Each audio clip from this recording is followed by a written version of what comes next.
তখন ক্যামেরাটা একটুখানি হেজিবেজি হয়ে গেছিলো, তো আমরা এসেছি, কোথায় এসেছি দেখিয়ে দাও, আমি বলে দিলে তো হয়েই গেল। দেখো। এগুলো দেখে তো এমনি বুঝে যাবে, মানে বুঝবে না, মানে যাই হোক, এত সুন্দর জায়গাটা সাজিয়ে গুছিয়ে রেখেছে। আর এই জায়গাটা এবারে বুঝতে পারছো, হালকা হালকা জানি, বুঝতে পেরেছো, হালকা না পুরোটাই বুঝে গেছে এবারে যে কোথায় এসেছি আমরা। পিছনে ফটোটা দেখো, এইগুলো তো কি সুন্দর লাগছে, কি সুন্দর সাজিয়ে রেখেছে, দারুণ দারুণ। যাই হোক, আমরা এসেছি কেশবদার বাড়িতে। কেশবদা এখন গান রিহার্সাল করছে বা কিছু একটা করছে। যাই হোক, স্টুডিওতে আছে। আমরা এসেছিলো, কেশবদা যখন এসেছিলো আমি ভিডিও নিতে পারিনি, আবার আসুক তখন নেব।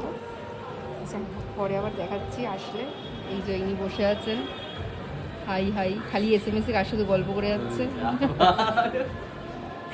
ঠিক আছে, চলো আমরা বসি এখন, আসো তারপরে তোমাদের দেখাচ্ছি।